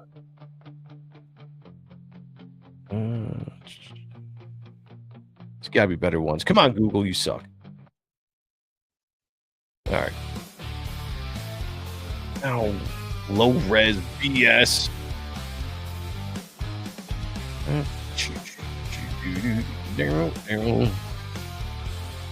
All right, I can't find a good one. Unfortunately. Oh, that's good. Oh, I did see, yeah, like, there's rumors that possibly, I'd be fine with her playing Rogue, too. All these pictures are bad. I don't know if I can show this one. All right, I'm going to attempt it for like 30 seconds. And hopefully this doesn't come back to bite me in the ass. I mean, it's not too bad. It's not too bad, but image. YouTube is weird. So real quick, guys. This would be, let me take Roy down here for a second. This would be my choice to bring it up. Boom. I think we're good. I'll go with that. I'm down with that. Batgirl, okay. I think she would work with a lot. She's a very attractive woman. I think she'd be a great Rogue if they did Rogue as well. But I can see that. I can see that, Roy. No way. There's no way she's in her 40s. Look her up in the Rock movie, San Andreas. Them heavies were all over. Oh, all right. I never saw that. I'll check it out. She's almost 40, but doesn't look. Wow, that's crazy. Yeah, she doesn't look like it at all. Not that that's disappointing. That's fine. But when you're casting a character or an actor for a character like that, you kind of want them to be a little bit younger, maybe around 30 at least. You want to be able to take the character for 10 years. For that purpose alone, I might not I might not cast her if she's actually 40. So, I mean, my thought process would be like, if I'm doing a Fathom movie, I want to do 3 movies. If I'm a producer, if I'm a movie producer, that means 3 movies, 8 years. You know, you got to think of how old the actor's going to be by the time we're done doing the 3rd movie. And you'd be like, all right, 48. It's not bad. I mean, keeps herself in shape. She's looking good. Can pull it off, right? But I don't know. That's the only downfall right there. I'd want to try to find an actress that's in her at least 30s, early 30s, late 20s, early 30s is where I'd want to look for an actress. By the way, top contributor right now, Christopher Bouchard is number 1, going for his 2nd win in a row. Let's see what happens. Sheldon says, I think, or if they do strike you for that picture, you might as well go out watching some Hulkamania. Yeah, could do that. Well, it's quick enough that if I have to edit that out, that won't be that bad. Just say it for the educational purposes. That's true. I could do that. I need a cigarette. That was spicy. It wasn't too bad, right? I mean, it was quick, though. It was less than 10 seconds. Mo Biggs is in the house. What's going on, Mo? Really good to see you. It's been a second since you've been gracing our presence. I hope all is well. Hey, Mo! Mo! What? I finished the drawer. What do you want me to do, kiss you? Well, go on. Put it over there. Oh, she played the Rock's daughter and was wet a lot. All right, I got to watch it now. You convinced me, man, because I've always thought that actress was very, very attractive. Highly underrated. I'd like to see her in more stuff. Michael Pritchard's in the house. That someone just told me I don't look older than 52. Not bad for a 36-year-old. Good on you, man. Good on you. I used to have people say that I looked way younger than I looked until I started letting the gray hair go. And I was like, I don't like this. Now I look older than I look. BS. Fathom needs to be a surfer in their 20s, no exceptions. Yeah, I would have to say I would want to find an actress, maybe an actress that's not well known, very attractive, but young. If you're going to do Fathom, because I want her to do 10 years. You know, I want her to still be young when we're done doing the Fathom series. So I can't think of anybody offhand that really fits that criteria. Who knows? Good to hear. Good to hear, brother. Good to hear. It was just a tip. Just a tip. That it was. All right, I got to take this banner down because the deal has run out at the spiritpresscomics.com. The 10% off. But if you guys are on here in the Ronin Joe show while I'm streaming, usually if you follow the link above on the YouTube chat, go to spiritpress.com. 10% off anything in the store. Before I get out of here, though, I do have to say I have, let's take one more shot here. One more look here. What's going on with Aaron Lepresti and Wraith of God? Damn it, I just closed it out. I'm like an idiot. Like an idiot. I gotta go look it up again. Damn it.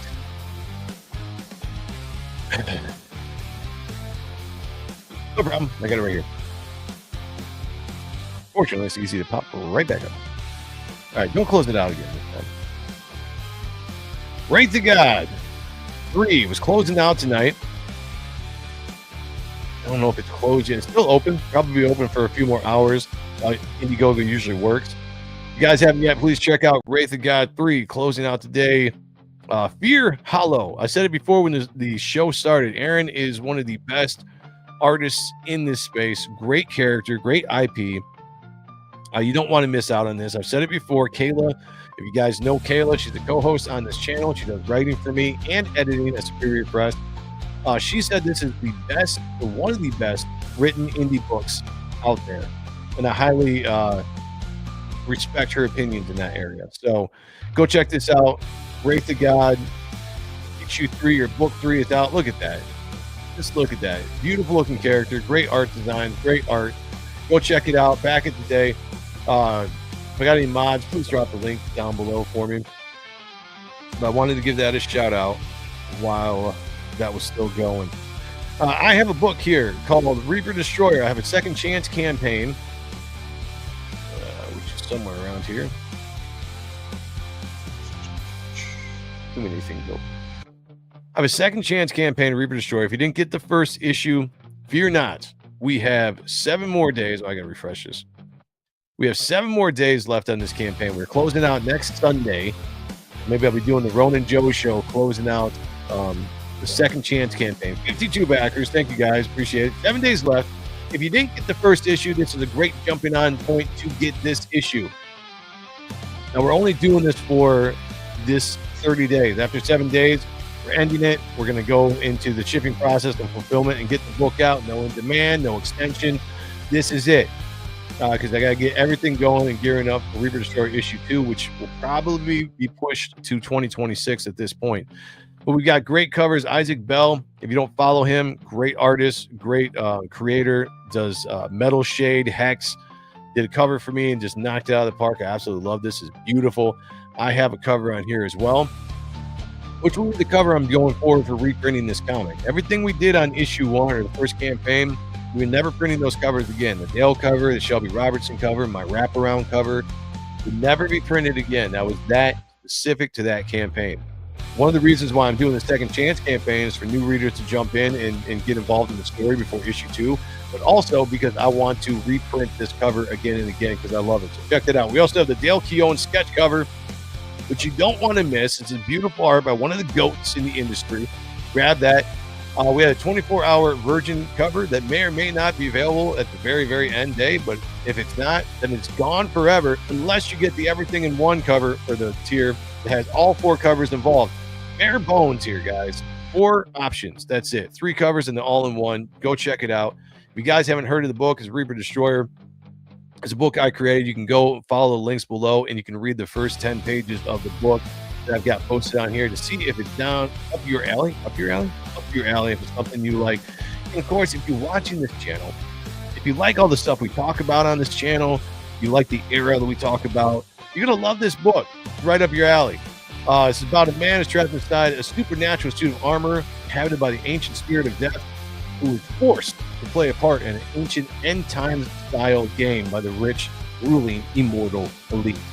So much more to this story. You guys don't want to miss out. This is my pride and joy. I'm so super excited about how this book turned out. I can't wait to get to issue 2. Speaking of issue 2, if you guys follow this right here, you can go sign up for issue 2 right now. Signing up is free, everybody. Doesn't cost you a thing. And you get notified as soon as we go live or anything we do leading up to issue 2. You guys don't want to miss issue 2. I am telling you right now, we're going in some fun directions, going a little bit more into the fantasy elements of this book, where the first book we were a little bit more traditional brick and mortar, New York City, dark anti-hero aspect of the character. But there's so much to this world, so much that I want to get into. And I've been really inspired lately with fantasy comics and fantasy art. And I found myself really wanting to draw certain things. So I got a story going with issue 2 where we get to do just that. We have a beautiful cover by Brett motherfucking Booth. Got to put that middle name in there, everybody. We copyrighted that on this channel. Current artist is Spawn, but he's been doing the game for a long time. Backlash, Teen Titans, all over the place. Did a cover for Reaper Destroyer 2. Looks awesome. As well as Oliver Isabedra, who just knocked it out of the park on this stuff. It's beautiful, beautiful stuff. But this is after Apophis has been revealed as the entity tormenting Matt. Matt finds himself trapped in a foreign land known as the Veiled Dimension. I described this book, this issue, as kind of Empire Strikes Back meets Alice in Wonderland. Now, that's all going to make sense when you read it, but the concept is going to be absolutely awesome. You don't want to miss it. Definitely check it out. Leaderboard time. What should we say we do with this? Christopher Bouchard is number 1 right now, I believe, still in the chat. What about Mila? I have not seen her. I don't know. Yeah, I don't know how old she is or what she even looks like. But her mom is hot. She's only 17. All right, wait a year and cast her. I'm down. Wait a year. Jessica Alba could be a villain for Fathom. Did they have female villains? I thought it was a male villain. I can't remember. Jessica Alba would be ideal for Fathom, but just, yeah. Back in the day, give it 15 years ago, still would have been perfect for the role. Now, I mean, again, she's Same thing. You can't cast a 40-year-old actress to be in a role. So are bootlegs of independent comics frowned upon? I mean, I would say so, probably. Right? Can't wait for Reaper Destroyer 2 in Type 1. Yes, let's go. Took me too long to think about it. I missed it. Think about what? Rachel Zegler. No. No.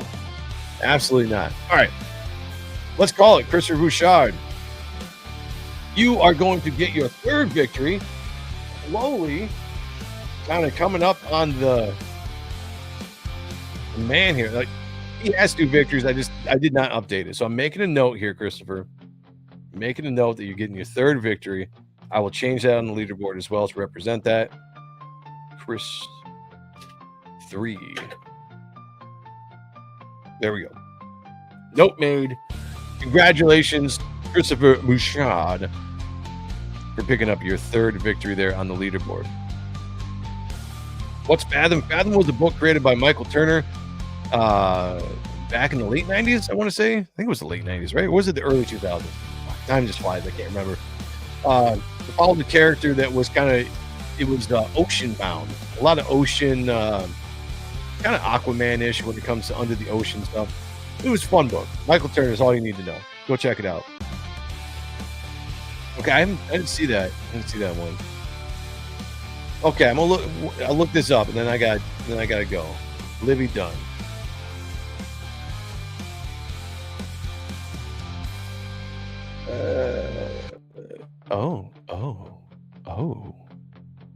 Hello.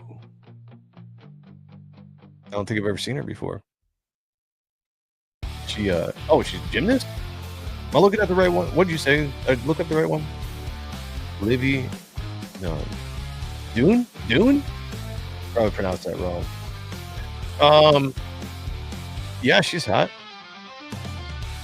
Slap some black hair on her. She's done any acting? Let me find a good picture for the chat. Okay, is this the right one? Because this is spelled with a Y instead of an I. All right, let me try a different one. I might have picked up the wrong. You spelled that with an L-I-V-I.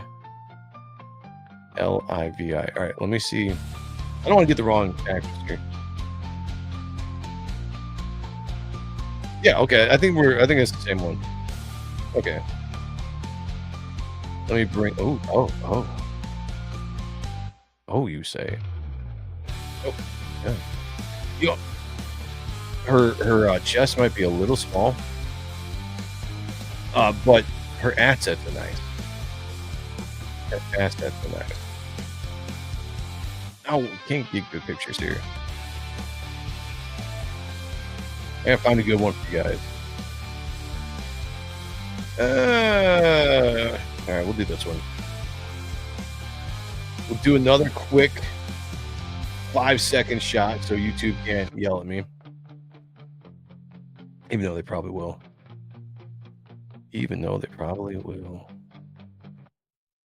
Yeah, I'd be down with this. Again, young, attractive females to play Fathom. Is what you need. Oh, of course I can't bring that up. Why wouldn't I be able to bring that up? The image is not supported. All right, let me see. There we go. I'll do it this way. There we go. Okay, let me bring this down. Okay, so it is the gym. It is the gymnast. Okay. All right, thank you guys. I feel dirty. She's my. Oh, well, yeah, I can see that. No, it's all right. I just want to make sure I was bringing up the right person here. Okay, here we go. 5 seconds. Fathom actress possibilities. Livy Dune. Dune? We're going to do Dunn, Dune, whatever. Here we go. Oh, remove. Okay, here we go. Yeah. I would be done. I'd be done with that. I'd be done with that. You know what I'm saying? Yeah, we'll go with. I still like the other actress, even though she's 40. That would still be my top choice. But for age-wise, if she can act, I'm down. Let's go. Yeah, I saw that, and I YouTube's weird, man. I was like, I grabbed. Yeah, I saw that. That was a good one. All right, guys. Thank you for joining me tonight on the Ronin Joe Show. This was fun that you get to start your weekend off, or your weekend. Start your week off here. It's going to be a great week, everybody. Great week. Lots of things in store. Check out the Kings tomorrow night at 7 p.m. I don't think I'm going to be on there tomorrow. I've got some stuff going on. I'm going to try to make it, but I don't know if I'm going to be able to actually stream. I'm going to see if I can actually still draw. We'll see what I can do, but no guarantees. But still, go check out that show, 7 p.m. over on Ethan Van Sciver's channel. That was a bad photo over? I thought that was pretty good. Daphne Keane as Fathom and Jessica Alba as her mother. Daphne Keane. No, why can I not place her face?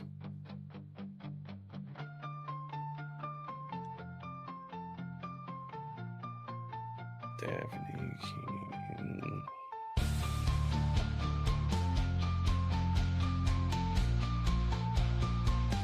Oh, yeah, duh. X23.